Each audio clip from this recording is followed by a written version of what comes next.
Amigos, sean bienvenidos a un nuevo episodio más de Podcast con Sassuolo. Hoy tenemos un episodio muy bueno, vamos a estar hablando de temas muy interesantes. El invitado que tenemos hoy, un invitado de lujo, un buen invitado, un gran amigo, una gran persona, estudiante de la carrera de pedagogía y a la vez de ciencias políticas. O sea, nos está compartiendo un poquito su experiencia, también como consejero técnico escolar. Sin nada más que decirles, les presento a un gran amigo para mí, Jonathan Utrilla. Gracias, Goyito, la verdad te agradezco mucho por el espacio, porque me hayas aperturado esta conversación que puedo tener contigo y que podamos hablar sobre los diferentes temas a tratar, y ahora sí que hacia donde nos lleve el diálogo entre tú y yo y entre la audiencia que nos ve o que nos escucha o que pone de fondo este podcast mientras hace algunas otras actividades. Yo creo que va a ser muy fructífera la conversación, y pues hacia donde vaya dirigida pues vamos a tratar de responder de la mejor manera posible. Pero antes que nada, la verdad te agradezco por invitarme, Goyito. Muchas gracias. Estudiante de pedagogía y ciencias políticas. ¿2 carreras llevas todavía, hermano? Sí, 2 carreras, Goyito. ¿No es pesado, güey? Sí, un poco. Fíjate que de hecho la de ciencias políticas decidí estudiarla ya cuando iba iniciando 5º semestre de pedagogía, entonces decidí optar por estudiar otra carrera aparte de esta a los fines de semana, porque pedagogía la estudio de lunes a viernes, que mayormente se le conoce como escolarizado, y ciencias políticas podría ser como semiescolarizado, que es sábados y domingos, pero en este caso solo son sábados los días que estudio ciencias políticas. Te presenté con una fundación de florecimiento social. ¿De qué se trata esta fundación? Sí, pues fíjate que a raíz de varias necesidades que podemos canalizar de los diferentes sectores sociales que muchas veces están vulnerables, a través de esa fundación pues tratamos de buscar atender esas necesidades. Claro, como todo, las necesidades y las demandas sociales, territoriales, etcétera, siempre son más que las ofertas que nosotros podemos ofertar para atenderlas. Entonces hacemos lo que podemos desde esa trinchera de la fundación, portando esa bandera de la fundación, pero pues buscamos generar varios proyectos altruistas que beneficien a un gran número poblacional, al igual que unas no tanto, pero pues al fin de cuentas tiene ese fin o esa intención de beneficiar a diferentes personas de las diferentes edades, de las diferentes generaciones, pero esa es como que la idea fundamental o principal de la fundación. ¿Y de dónde nace esta idea? ¿De dónde nace? ¿de dónde sacas eso para hacer la fundación? Sí, la fundación ya se tenía pensada, o sea, se tenía planeada en el buen sentido de, como en estas fechas navideñas, estas fechas decembrinas. Hace como 1 año y medio se empezó a pensar un poco sobre cómo podíamos implementar la fundación, que desafortunadamente todavía no es una AC, una asociación civil, es más simbólico, pero pues al fin de cuentas esa es la intención que se tiene. Entonces, en esas fechas empecé a pensar en cómo podía aportar como que un tipo de representación social a través de una fundación. Entonces dije, bueno, pues es un muy buen medio para beneficiar a diferentes sectores sociales, para producir diferentes acciones altruistas, para, atender diferentes demandas sociales, etc. Entonces nace a raíz de las diferentes necesidades que yo había podido percatarme, ¿no? De ese encuentro con la sociedad, de ese encuentro con el territorio, de ese encuentro con la gente, y que muchas veces no pasan desapercibidas. Hay diferentes medios por los cuales te puedes enterar al fin de cuentas de lo que acontece, de lo que sucede fuera, ¿no? Por ejemplo, de la academia, de la universidad, fuera de tu casa, fuera de un municipio, etc. Entonces yo creo que a raíz de poder canalizar esas necesidades es donde se produce la fundación.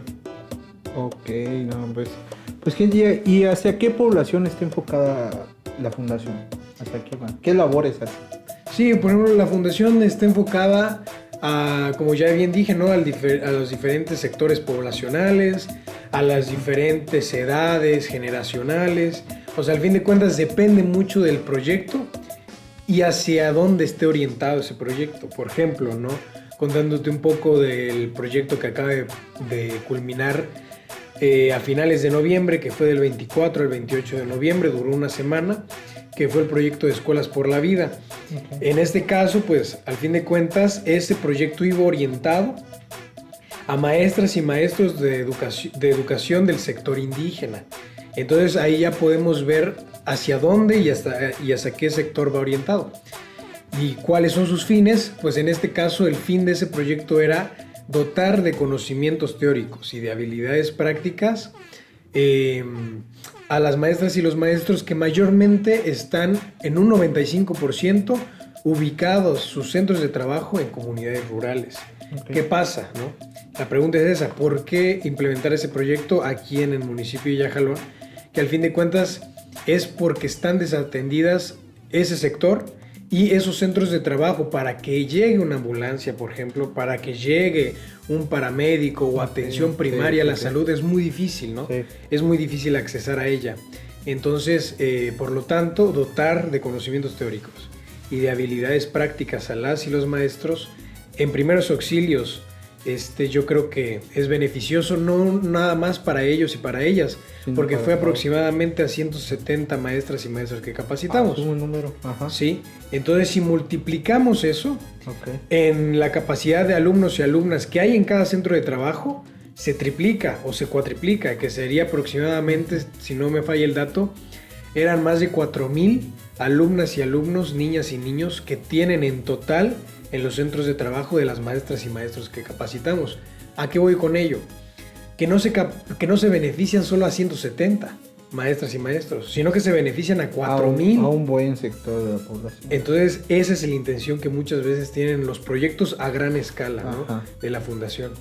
¿Y te has topado con algunas limitaciones o algunas trabas en el camino de ayudar de tu fundación? Sí, claro, como todo. Al fin de cuentas, la mayor limitante o lo que mayormente imposibilita poder realizar un proyecto son 3 factores principales, ¿no? El recurso material, el recurso humano, que no me gusta tanto esa connotación, y el recurso económico. Pero más allá del recurso material y el recurso humano, pues está interpelado, está atravesado por el recurso económico. Sí. Entonces yo creo que al fin de cuentas eso es lo que podría delimitar la capacidad que demográficamente podríamos atender de un proyecto. Por ejemplo, si pudiéramos atender a 170 maestras y maestros durante una semana, con recursos limitados, tanto económicos, materiales y humanos, ahora imagínate teniendo el recurso material, económico y humano para poder capacitar a más personas durante más lapso de tiempo. Eso habla de la potencialidad que tiene tener una buena base financiera o económica para poder promover este tipo de proyectos. Pero yo creo que esa es la principal imposibilitante que hay. Yo creo que es el recurso económico. Sí, como todo siempre lo económico nos limita demasiado. Sí, porque es importante puntualizar que la voluntad sobra, ¿no? En la fundación, al fin de cuentas, por eso se hace. Para el fin de cuentas, el nombre tiene esa como que afinidad de concientizar a las conciencias, de decir, bueno, ¿por qué florecimiento social? Desgraciadamente hay varios factores que deterioran el tejido social, y como que hablar de un florecimiento, reflorecer, restaurar, resanar esas como que grietas que tiene el tejido social, habla de una intencionalidad de generar cohesión social, conciencia por el respeto al otro, que hayan diferentes atenciones a las múltiples necesidades que presenta la sociedad, etcétera, etcétera. Entonces, por eso hablo de que la falta de voluntad no está, ¿no? Sí. La falta de recurso económico es otra cosa. Pero la voluntad de querer hacerlo, la verdad, sobra. Es lo que más cuenta, querer hacerlo, porque, o sea, he visto muy pocos proyectos como el que tú traes. O sea, de ir a escuelas, capacitarlos. Hace poco estaba yo viendo que fuiste a a hacer posadas. Sí, también, sí. O sea, y fíjate que yo no sé cómo te sientas, pero yo lo veo y digo, wow. O sea, yo creo que se ha de sentir muy bien, muy bonito ver la alegría de los niños, de la gente, el agradecimiento más que nada. Y más ese sector de la población que pues literalmente casi no los voltean a ver. Son comunidades que a veces viven en el abandono. Sí. Pero... perdón. Y por ejemplo, eso que hablas está muy bien dicho porque al fin de cuentas no solo hablamos de una marginalización en cuestiones territoriales, en cuestiones geográficas, sino también hablamos de una marginación desde un corte social, ¿no? Desde un corte de la cuestión del poder, de quien tienen el poder para poder incidir en esas necesidades, en esas demandas sociales que presenta ese sector específico. Okay. Por eso digo que no solo se habla de una marginalidad o marginación territorial, sino también desde una perspectiva social de quien posee las capacidades, ejemplo, los recursos económicos, financieros y humanos para atender esas necesidades. Por eso hablo de que la voluntad muchas veces sobra, pero muchas veces también está en detrimento, está en descenso de aquellos que pueden incidir en esas condiciones materiales a través de proyectos, acciones, planes, programas, etc. Sí, es una parte muy, muy interesante. No nos vamos a entrar tanto en detalles, pero sí. Sí, sí. O sea, es una labor que yo veo y digo, wow, o sea, muy pocos se atreven a hacerlo. Sí. Pues porque ya ves eso, que como lo que decías, ¿no? Porque muchos lo detienen los recursos económicos, pero la voluntad sobra, es muy cierto. Yo sí conozco mucha gente que tiene muchísimas cosas en mente, pero nunca las lleva a cabo. Y eso es lo peor. Pero bueno, ya pasando a otras cosas, ¿quién es Jonathan Utrilla? Gran pregunta.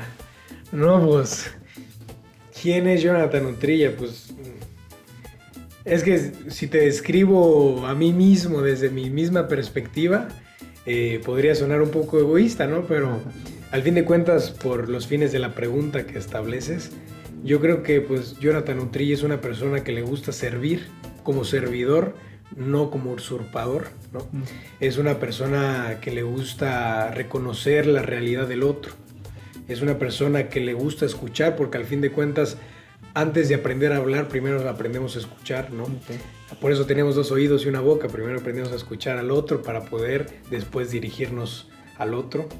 Jonathan Utrilla creo que es una persona apasionada por los animales, apasionada por las personas, apasionado por el conocimiento, por la cultura, apasionado por varias cosas. Hace unos meses vi que te convertiste en consejero técnico escolar. Hace un año. Hace un año. Ay, ¿y qué labor o qué es eso? ¿Qué onda? Sí, pues soy consejero estudiantil, o sea, yo prácticamente a través de como que de ese órgano represento los intereses de, pues obviamente de la comunidad estudiantil específicamente. Entonces, ¿qué se hace en esa labor? Pues al fin de cuentas hacemos más allá de lo que está establecido, ¿no? Tratamos de ir más allá del rol que nos compete, porque no soy solo yo, es un equipo que conformamos después de las elecciones populares proselitistas que hubieron el año pasado, aproximadamente como en los meses del amor y la amistad, que fue febrero. Okay. Después del Día del Amor y la Amistad se da la resolución de quién ganó, pero bueno. Entonces, como somos un equipo, siempre antes de cada semestre, desde que tomamos, podríamos decir, posición, pues desarrollamos o planificamos las diferentes actividades que vamos a realizar durante el semestre, en primera. Y en segunda, pues al fin de cuentas nosotros, como nos compete en sí mismo la representación de la comunidad estudiantil frente al consejo técnico facultativo, podríamos decir, es tratar de dirimir o resolucionar cualquier problemática que haya en materia educativa, ya sea en un momento específico o de manera procedimental durante el proceso académico formativo de cada estudiante. Ok, o sea, como que, ¿qué función tienes en la universidad? Ajá. En donde estudias. Sí, esa es más o menos como que la función de Ok. esa representatividad que hay a través de ser consejero técnico, estudiantil, podrías decir, ¿no? Ujú. Por eso digo que dentro del consejo técnico facultativo resolucionamos, dilucidamos, tratamos de dar propuestas en materia de diferentes connotaciones que puedan haber para proponer algo, ¿no? Dependiendo sobre qué eje temático se desglose y se desarrolle el consejo que en algún momento o en alguna fecha se realice, ¿no? Ok. Como por ejemplo, no sé, ver sobre la misión y la visión de la facultad, si hay algún, a través de diferentes votaciones, ver si se le da o no la prórroga a un estudiante para que pueda cursar el siguiente semestre porque tiene varias materias reprobadas, etcétera, etcétera. Pero vuelvo a reiterar que más allá de ese rol, sí realizamos varias actividades planificadas previo al semestre que vamos a cursar. Entonces yo creo que eso como que fomenta un poco la perspectiva para que cada estudiante desarrolle conscientemente la capacidad de ser más y hacer más allá del rol que le establece, ¿sí? ¿A qué me refiero con ello? A través de estas actividades tratamos de promover que no seamos un mero reflejo del rol que nos determina, que no hagamos lo que el rol establece, sino hacer que el rol sea un medio por el cual nosotros podamos desarrollarnos. Es decir, que no el rol determine qué podemos hacer, sino que nosotros determinemos hasta dónde puede llegar ese rol en el cual estamos inmersos. Ok. Sí. O sea, sí es una parte muy, muy buena, muy interesante. Sí, sí. Bueno, vamos a presentar ahorita unos temas Sí, claro. relacionados, creo que, o sea, mucho contigo. En primer tema, tenemos unas preguntas, ¿eh? Sí, sí. Primero nos vamos a entrar un poquito en el tema de la salud y el deporte. Yo veo que también subes fotos de entrenamiento, que Sí, vas al también. gimnasio, que sales a correr, pero ¿cómo empezó tu relación con el entrenamiento y el deporte? Sí, pues mi relación con el deporte, fíjate, Goyito, que empezó desde una edad muy temprana, ¿no? Al fin de cuentas, nosotros no tenemos como tal una libre decisión para dónde orientar nuestra vida. Al fin de cuentas, muchas de las decisiones que toman por nosotros en la infancia la toma o nuestra madre o nuestro padre o algún familiar en específico. Okay. Entonces, mi madre pues siempre me empezó a conducir por la buena práctica deportiva. Me metía a cursos de verano, me metía a los diferentes deportes como el karate, como el básquetbol, como el fútbol, como natación, como tocho bandera, etcétera, etcétera. Pasé por varios deportes, conocí como que la manera en cómo cada uno tiene sus complejidades y pues ya al fin de cuentas me orienté por otros, ¿no? Me especialicé, podríamos decirle, en unos. No me profesionalicé, desgraciadamente, pero sí me especialicé en darle más tiempo a unos que otros. Okay. Pero desde muy temprana edad inició. ¿Y qué es lo que más te apasiona en este momento? ¿Qué es lo que más me apasiona en este momento? ¿En qué sentido? Entrenamiento. Bueno, en lo físico. En lo físico, fíjate que por cuestiones de tiempo, de la universidad y las diferentes encomiendas y labores que tengo durante el día a día, yo creo que pues la cuestión del gimnasio, ¿no? De mantener un poco la forma y dejando un poco, ¿no? Más allá la habilidad que te podría dar, no sé, la destreza, la soltura de entrenar constantemente básquetbol o fútbol o tenis o cualquier otro deporte. Al fin de cuentas, en el gimnasio sí se va sofisticando la técnica, la ejecución, el tiempo, demasiado, ¿no? Sí. Pero desgraciadamente sí he desatendido otras áreas deportivas, pero pues trato de mantener como que el sentido, más allá de deportivo, de disciplinario por ejercer el ejercicio, por hacer ejercicio constantemente y pues mantener un poco, ¿no? el cuerpo y demás. Sí, bueno, pues la siguiente pregunta creo que todos la hemos vivido en algún punto, porque yo cuando hacía gimnasia ya tiene como un año más o menos, ¿no? Pero ¿qué fue lo que más te costó al momento de empezar a entrenar ya en un gimnasio? Pues fíjate que a mí me tocó en esa transición pandemia pospandemia, Ok, ¿no? sí. Entonces yo creo que lo más complicado que había en ese momento no era tanta como que las ganas de ir al gimnasio o al espacio para poder ejercitarme, sino pues las restricciones que una buena madre, un buen padre o un buen familiar tiene que ver por tu salud. Entonces, por lo tanto, a veces te restringen, no, pues no vayas, te puedes contagiar, o es un lugar muy, no sé, recurrente donde van muchas personas, etcétera, y podría haber algún contacto con, no sé, con alguna espora de la enfermedad del COVID. Entonces, en primera esa, ¿no? Por cuestiones de protección hacia mi persona de parte de familiares. Pero la otra, yo podría decir que no específicamente era un problema en sí, pero sí era como que una mala percepción de mí, ¿no? Que era como esta falta de identidad hacia mi persona o hacia mi cuerpo que yo tenía por no haber encontrado, ¿no? En los otros deportes lo que tal vez en potencia sí me podía dar a futuro el gimnasio, que estéticamente te lo da, ¿no? Pero posterior a la estética o más allá de lo estético que yo pude ver después de desarrollarme en el gimnasio, fue la capacidad que tienes por cuidar de ti para poder cuidar al otro.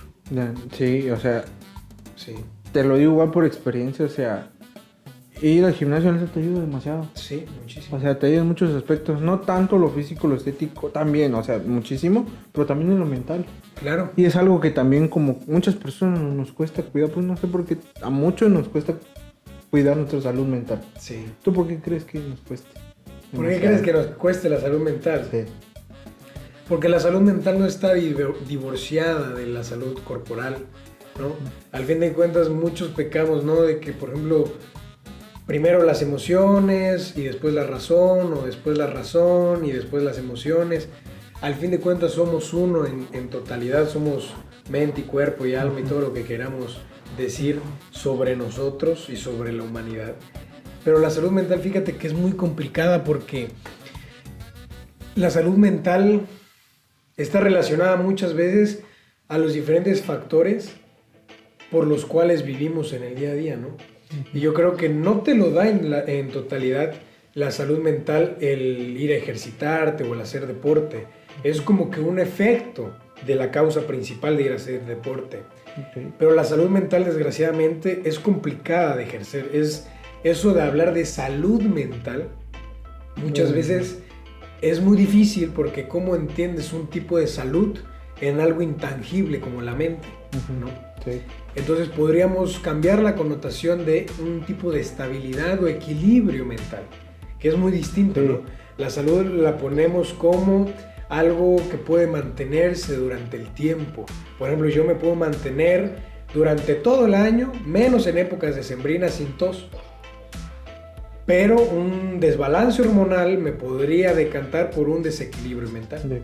Entonces, por eso hablo de que tratar siempre de hablar de salud mental es mejor relacionarlo con un tipo de equilibrio o estabilidad mental, porque desgraciadamente ese equilibrio, valga la redundancia, mental es muy difícil de mantenerlo por mucho tiempo.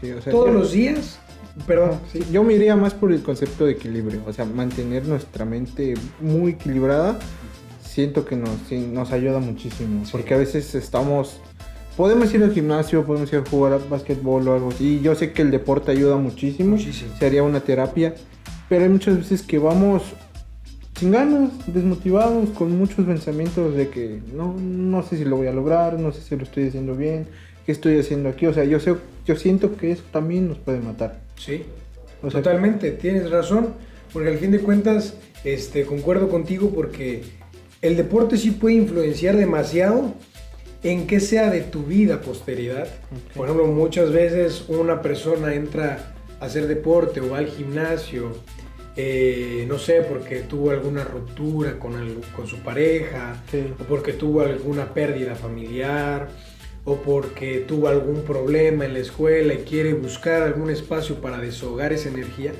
Y el deporte te lo da, el ejercicio en sí mismo te lo da. Sí. Pero digo que no es algo que determine si vas o no tener un equilibrio mental. Es algo que influye, pero no determina. Sí. Ok, sí, concuerdo contigo porque te digo, hace una semana más o menos, la semana pasada, antes de que grabáramos contigo, tuvimos una plática con una psicóloga. Ok. Y sí, manejamos muchos esos conceptos. Y también nos dimos cuenta que hoy en día la ansiedad y la depresión la ven como una enfermedad de moda. Totalmente. De que, o sea, tantito te pasa algo y dices, es que tenía ansiedad y no lo supe hacer, o estoy en depresión. O sea, la gente lo ha normalizado tanto que pues ya es normal, o sea, es como un requisito tener depresión o tener ansiedad. Sí. En el día a día. Fíjate que eso es muy interesante porque se torna, ¿no? Sí. Para poder autodiagnosticarte, primero tuviste que en algún momento, es como el antecedente, ¿no? Ajá. Para pasar a la autodiagnosticación, primero tuvo que haber una automedicación. ¿Qué quiero decir?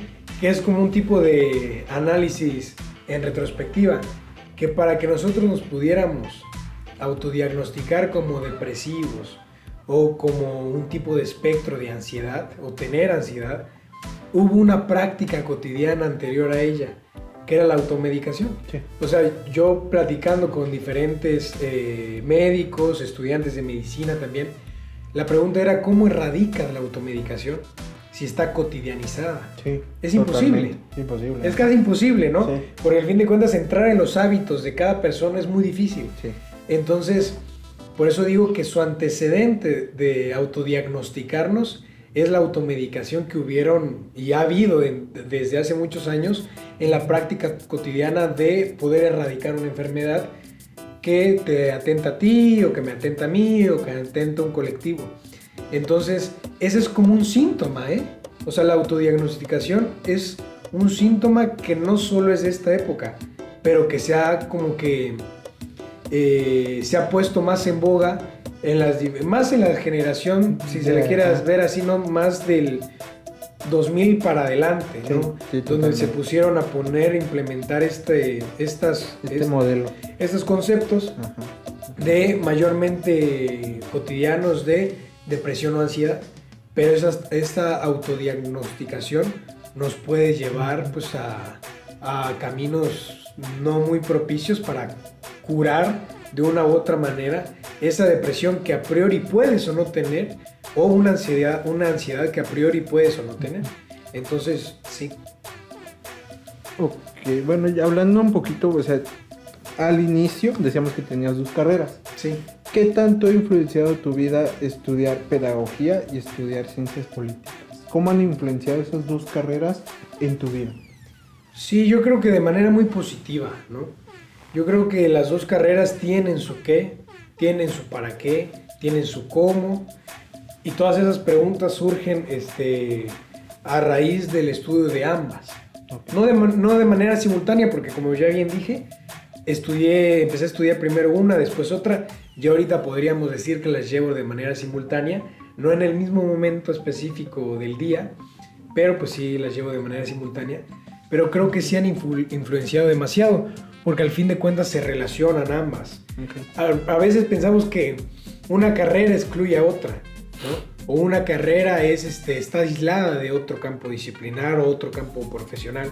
Pero al fin de cuentas, en esta relación de el conocimiento de las ciencias políticas y el conocimiento de la pedagogía en su naturaleza constituida por varias disciplinas, es decir, que se constituye de la didáctica, de la ética, de la filosofía, de la antropología, etcétera, etcétera, de mil y un, por decir metafóricamente, de varias disciplinas. Okay. Yo creo que sí me ha fortalecido varias nociones para poder incidir en la realidad, pero ha sido de manera muy positiva.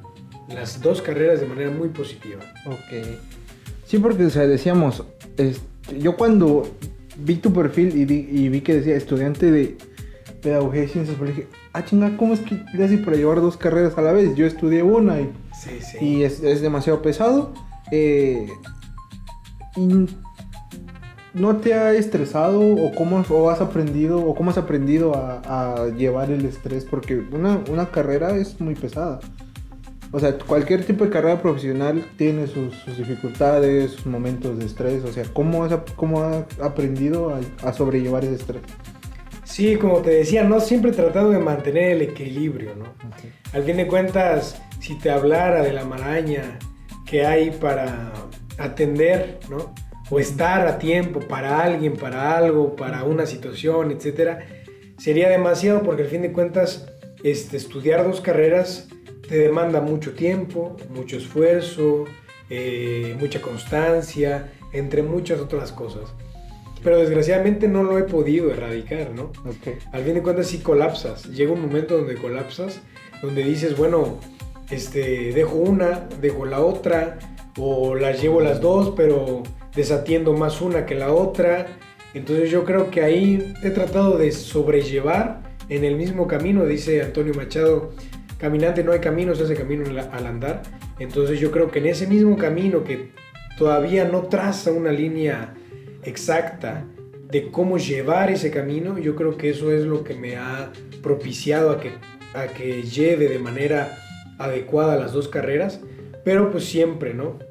Siempre teniendo sus complejidades, sus disrupciones, sus intervenciones de cada una en mi vida cotidiana, pero pues al fin de cuentas buscamos, o cada persona busca superarse, ¿no? Entonces yo creo que la superación que hay de poder culminar 2 carreras, creo que sí habla, algo, ¿no? de algo positivo, digamos. Sí. Sí, la verdad. ¿Y foráneo? Sí, foráneo. Yo siento que los foráneos son los que salen más, con más madurez. Pues puede ser. Madurez de la carrera, porque siento que... Y de la vida. De la vida, de la carrera y de la vida. Porque, o sea, yo también me tocó ser foráneo y te tienes que organizar, o sea, yo vivía en la comodidad de mi casa, o sea, llegar de la escuela, tener comida lista, ropa limpia, pero ya pasar de la transición de estar en tu casa a ser foráneo, llegar a tu casa, no tener que comer, tener tareas, tener todo, es muy difícil. Sí. Totalmente. Es muy difícil. ¿Te ha tocado alguna así, más o menos, de foráneo? Sí, por ejemplo, así como vivo de foráneo, es lo que te digo, ¿no? Que ahí es esas complicaciones del día a día que tú tienes, que presentas, como por ejemplo no me va a dar tiempo de desayunar, no me va a dar tiempo de comer, a qué horas hago la comida, a qué horas hago la cena, si la dejo hecha toda la semana un domingo, la comida hecha de una semana el día domingo. Entonces empiezas a ver cómo administrar y gestionar tu tiempo, Okay. que eso determina lo que puedes y no hacer. Sí. Entonces estamos a merced del tiempo, ¿no? Sí. Entonces podríamos decir que el foráneo es de una u otra manera sujetado por el tiempo que tiene durante el día. ¿A qué horas le marcas a tus padres, a tu madre? ¿A qué horas, no sé, si en dado caso tienes una relación, a qué horas visitas a tu pareja? ¿A qué horas pasa tiempo, no sé, con tus compañeros o compañeras? Si hay alguna tarea de por medio. Entonces yo creo que el tiempo, la gestión del tiempo como foráneo, creo que determina el tipo de formación profesional y el tipo de profesional que vas a hacer al culminar la carrera. Ok, y sí, o sea, sí, te digo, nos ayuda a organizarnos. Claro. Nos organizarnos, o sea, en lo personal he aprendido a organizarme tanto, siendo foráneo, porque te digo, tienes los horarios, Sí. que tienes que comer, tienes que hacer tareas, tienes que, no sé, salir a divertir, no sé, muchas cosas. Muchas pero cosas. hasta salir a divertirte siendo foráneo te tienes que organizar. Totalmente. Y hablando un poco de la carrera de pedagogía, ¿te has llevado algún golpe de realidad? O sea, porque, ¿a qué me refiero? Pues muchos decimos, los maestros son solo estudiar, son solo que preparen sus clases, que nos enseñen y punto. ¿Qué golpe de realidad te has llevado al estudiar ya la carrera en sí? Varios, la verdad varios, Goyito. Uh-huh. Pero yo creo que un golpe de realidad muy contundente, para ser muy breve y muy conciso, es la verborragia que muchas veces tienen las y los maestros o docentes, como se les quiera nombrar, de nivel superior, que muchas veces hablan, ¿no? Sobrepasan los límites del egocentrismo en decir, por ejemplo, yo pertenezco al Sistema Nacional de Investigadoras e Investigadores, o soy maestro, tengo una maestría, 2 doctorados, un postdoctorado, N cosas, ¿no? Uh-huh. Pero al fin de cuentas, haces la pregunta central que cualquier académico debería de tener y preguntarse, que es, ¿qué influencia ha tenido su profesión y su educación a lo largo del tiempo en las condiciones materiales de vida de la gente, ¿no? ¿A qué voy con esto? Un ejemplo muy específico. Un día llega, no voy a decir nombres, llega un académico uh-huh. al Auditorio Gilto Villa, que es el que alberga la Facultad de Humanidades, Campus 6 de Tuxtla de la UNACH. Llega a hablar sobre la historia antropológica de la lengua tzeltal y tzotzil, que estas dos pues derivan del maya. Okay. Entonces llega a hablar N cosas, ¿no? De la lengua tzeltal y tzotzil, históricamente o historiográficamente y antropológicamente. Pero la pregunta precisa que yo le hice fue de que si sabía hablar tzeltal o tzotzil o una y otra, o las dos, uh-huh. dependiendo de cuál haya desarrollado. Entonces él me contesta y bueno, me dio una respuesta, se sale por la tangente y me da una respuesta que no era muy propicia para él o muy beneficiosa para él. En términos resumidos, él dice que no sabía hablar esa lengua de tzeltal o tzotzil, pero pues había hecho trabajo de campo, había hecho sus investigaciones bibliográficas, documentales, etc. ¿A qué voy con esto, no? Que desgraciadamente el mismo investigador o investigadora, en este caso investigador, que hizo ese tipo de investigación, no se dio el tiempo de reconocer hasta cierto punto la capacidad lingüística que delimita poder relacionarse con los pueblos originarios, hablantes nativos o apropiados de esa lengua tzeltal o tzotzil. Aquí voy con esto. Que un investigador puede hacer 1001 investigaciones, un académico en ese gremio puede hacer 1001 cosas dentro de ese centro de trabajo, okay. pero nunca vincula, ¿no? Lo académico con lo popular, ¿no? Lo científico con lo cotidiano, ¿no? Lo práctico con lo teórico. Y que de ese desfase del cual te hablo muchas veces se da de los académicos. Que no hay una materialización de lo que promulgan dentro de la clase. Otro ejemplo de ello es que hay una línea dentro de los planes de estudios y de la estructuración de la malla curricular más o menos universalizada, que podríamos decir que es la línea de metodología de investigación, ¿no? Okay. Bueno, nosotros podemos hablar de técnicas de investigación, de sistematización de información, en sí mismo de metodologías de investigación, de métodos, la diferenciación entre métodos y metodologías. Pero ¿qué fines tienen en las condiciones materiales de la gente, ¿no? Por ejemplo, ¿no? Este proyecto del cual te hablé hace un momento, de proyectos de escuelas por la vida, no es algo que me haya tomado tanto tiempo como podría ser la elaboración de una tesis. Okay. Que yo no niego el beneficio de una tesis, pero tampoco niego el beneficio de un proyecto inmediato para atender una necesidad urgente, que es dotar de conocimientos teóricos y prácticos en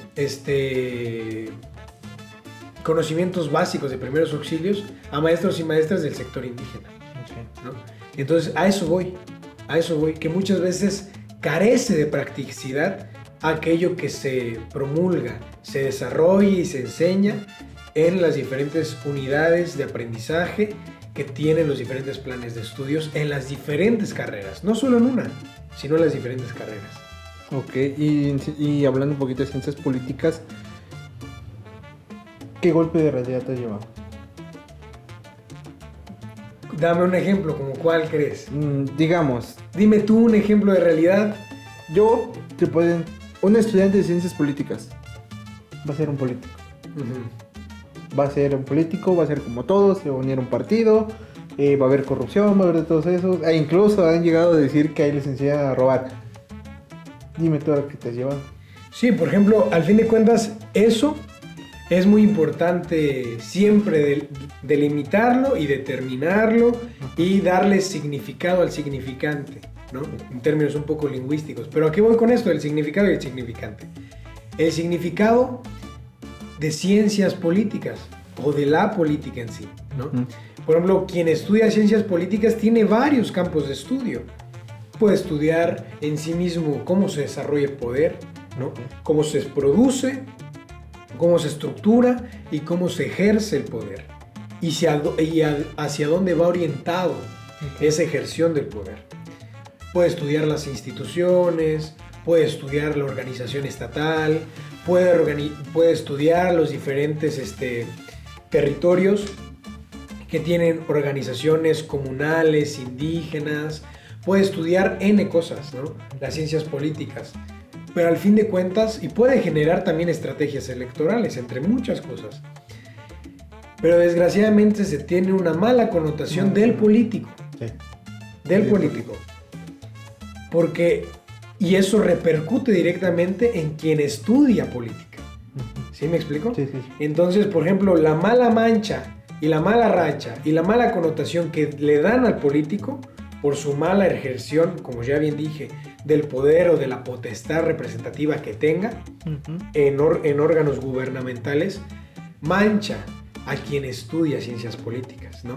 Que al fin de cuentas, vuelvo a ello, que se tiene que enfatizar muy bien en la diferenciación que hay entre la política, lo político y el político, ¿no? Okay, sí. Entonces, por ejemplo, haciendo una breve definición de cada uno, y me voy a quedar corto, porque al fin de cuentas daría para más el tema. La política, ¿no? Es las instituciones y la gestión del poder a través de las instituciones, de los representantes y del derecho en sí mismo que se ha producido a través de los diferentes órganos legislativos que producen, ¿no?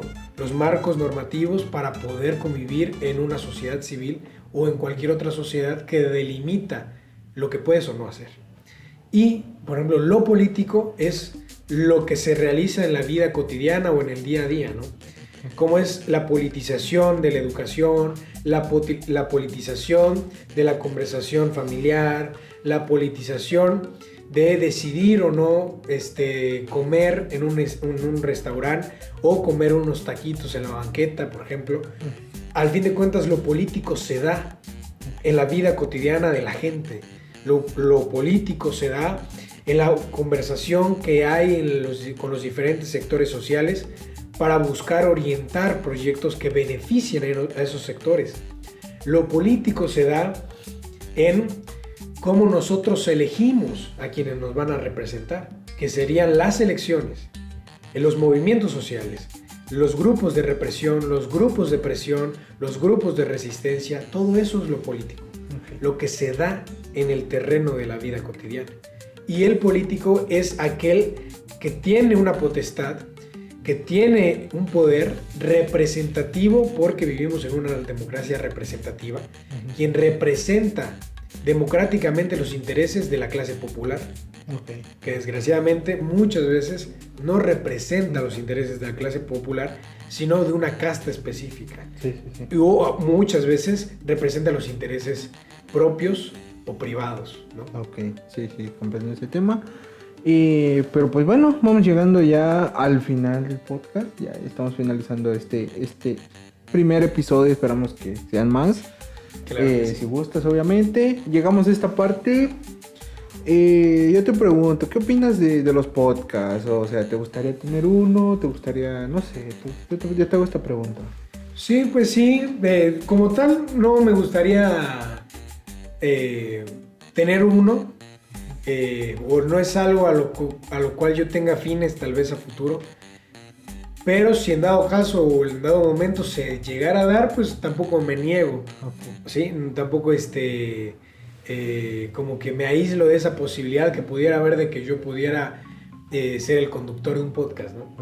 Pero pues se me hace un muy buen medio para abrir la conversación sobre diferentes temas. Entonces creo que es un muy buen espacio, muy buena dinámica, que al fin de cuentas parte de un principio filosófico, educativo muy fundamental, que es la mayéutica, que es como el método de hacer la pregunta correcta en el momento correcto a la persona correcta o incorrecta dependiendo la respuesta. Ok. Sí, que eso lo aplicaba Sócrates, ¿no? Sí. Sí. ¿A qué va esta pregunta? Porque ya llegamos a esta dinámica final que te toca robarte el podcast. ¿A qué me refiero? Que en este momento yo como el host me convierto en el invitado y tú como el invitado te conviertes en el host del podcast. Eso quiere decir que me puedes hacer las preguntas que tú quieras. No tiene límite, no tiene formato y es momento que te robes el podcast. O sea, yo te arrojo unas preguntas. Sí. ¿Cuáles eran tus intenciones de hacer el podcast? Uh-huh. ¿Y cuáles son tus fines de hacer el podcast? Primeramente, es un medio que aquí en donde vivimos no hay. O sea, los escuchan, pero no hay alguien que se dedica a esto. El fin también de esto es que se dé a conocer el lugar donde vivimos. Yajalón, yo sé que es un lugar muy bonito, es un lugar muy... no solo Yajalón, también gente de los alrededores. Son lugares muy bonitos, con gente muy buena, con historias muy buenas que contar. Claro. Yo he visto mucha gente que ha ayudado, como lo haces tú, que ha fundado, pero que nadie los conoce. Y a mí me gustaría traerlos a este medio, a que se dieran a conocer y, en fin, ayudar y dar a conocer al pueblo. No, qué bueno, me parece bien. Y, por ejemplo, la idea de cómo tú haces que nazca el podcast, o sea, ¿cuál fue, si pudiera haber un momento preciso, tal vez, que muchas veces no lo hay porque tampoco es como que la idea nazca en ese momento preciso, ¿no? Son ideas anteriores que producen la idea temporal actual. Entonces, si pudieras encontrar en tu historia de vida un poco de en qué momento dices voy a hacer un podcast, voy a producir un podcast, ¿cuál sería ese momento? Siento que eso vino desde pandemia, porque en pandemia vimos que todos se encerraron, vimos que todos estaban en casa y yo empecé a mirar los podcasts. ¿Quiénes eran tus referentes? La verdad, el primer podcast que vi fue gracias a todo, fue La Cotorrisa. La Cotorrisa. Fue el primer podcast que yo vi. Me gustó el concepto, me gustó dos personas charlando, platicando. Ya ahí decía, pues qué bonito, o sea, qué chingón sería tener un podcast, tener un micro que mucha gente te escuche. De ahí me nació la idea de ser streamer. Ok. Pero eso sí, la verdad siento que no se me iba a dar, no soy bueno en los juegos, no soy bueno en nada. Me costaba mucho porque... En algo eres bueno haciendo podcast. Ajá,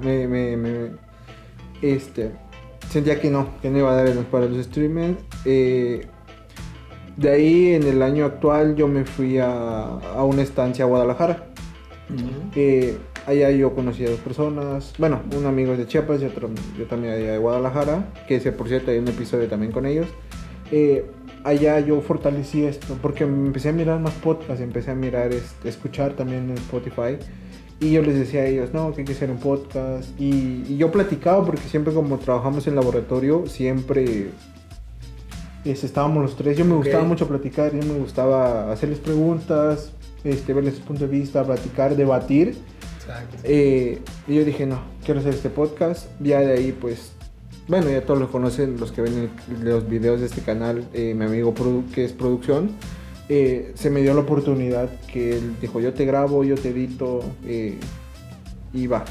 Sí. Y me lancé. Muy bien. Un amigo muy solidario, ¿ah? Muy solidario. Sí, eso es bueno, eso es bueno.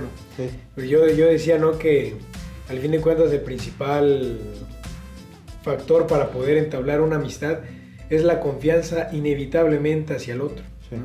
De una u otra manera, tanto la persona que se dio el tiempo de apoyarte como tú de tratar de brindarle la confianza de que te apoyara, creo que habla mucho de esa amistad que tienen. Entonces, sí. Muy deseable, muy deseable.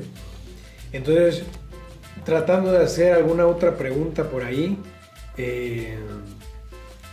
un poco relacionado a tu vida, tratando de rebasar un poco los límites que tal vez nuestra relación de amistad tiene.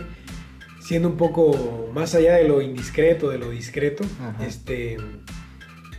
¿Cómo te has sentido en este pasar de tu vida? Que si bien conocemos, ¿no? Pues perdiste una gran compañera de vida. Sí.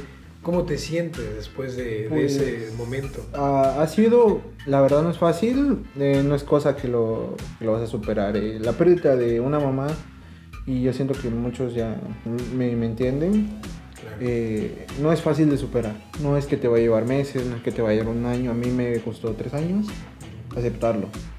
Y hacia este punto de la vida estoy un poco tranquilo por las cosas que he logrado. Ya logré culminar mi carrera. Sí. Tengo el podcast, trato de cuidarme como me cuidaba ella, o sea, todo eso me da una satisfacción de decir de que, no, pues si ella estuviera aquí, fuera la persona más feliz del mundo Sí, por lo que estoy logrando.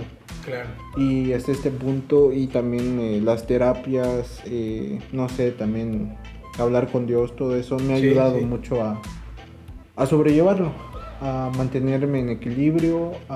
Sí, hay momentos en que le extrañas, Claro. por ejemplo en esas fechas decembrinas que pues la familia se reúne y ver que te falta alguien y es una persona especial, pues obviamente te quiebra por dentro, pero pues hasta el punto, pues he tratado de equilibrarme.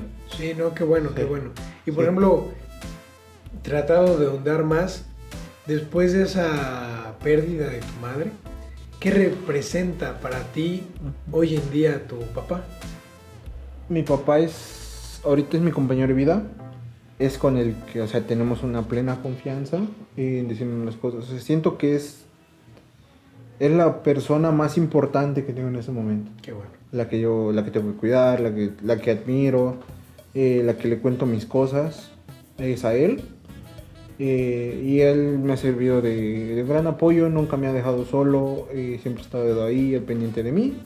O sea, yo siento que hasta este punto es una de las personas más importantes que tengo en esta vida. Qué bueno, Goyo. Sí. Qué bueno que lo reconozcas. Sí. No, pues sí. Sí, sí, sí. ¿Alguna otra pregunta o Yo creo que sería por el momento solo. sería tal? Pues bueno, gente, llegamos hasta el final de este episodio, primer episodio con Jonathan. Antes de que nos vayamos, un consejo que le quieres dejar ahí a la audiencia. Pues nada, que sería bueno que todo el tiempo en estas épocas decembrinas reflexionen sobre la vida, reflexionen sobre lo que van a hacer el próximo año, reflexionen sobre lo que son, lo que piensan ser. Y yo creo que más importante y sobre todo, yo creo que siempre es necesario pensar lo que se quiere para la gente y en qué posibilidades tenemos nosotros para poder incidir en la vida de la gente. Y yo creo que eso habla mucho de quien tiene la intención de ayudar y quien se deja ayudar, porque al fin de cuentas una bonita frase que he escuchado por ahí, quien se deja ayudar dota de sentido a sus cuidadores. Entonces, o quien se deja cuidar dota de sentido a sus cuidadores, y que también no den por sentado que los obstáculos van a determinar quiénes son, o las pérdidas o los fracasos van a determinar quiénes son. Al fin de cuentas, como decía Marco Aurelio, los obstáculos son parte del camino, no son alternos al camino, no son ajenos al camino, sino son propios del camino para llegar a superarnos y superar los mismos obstáculos por los propósitos, objetivos o metas que tengamos. Entonces yo creo que eso habla mucho de la capacidad que tiene la humanidad de resiliencia. Y de verdad, Goyito, antes que nada, muchas gracias. Te agradezco mucho por el espacio, que me hayas brindado de tu tiempo. Sí, aquí estamos. Esperamos que no sea el primer episodio, que haya más, se vienen más episodios, gente. Aquí con Jonathan. Y también anímense. Anímense. Yo sé que todos tenemos una muy buena historia que contar y una motivación de vida. Así que pues, si gustan contarlas, el espacio está abierto. Recuérdanos tus redes sociales ahí para que pues si me quieren seguir en Facebook, pues aparezco así como Jonathan Utrilla, nada más JONATHAN Utrilla. Y bueno, yo creo que esa sería la red social principal en la cual nos movemos un poco más. Bueno, va a aparecer, bueno, donde el editor lo quiera poner.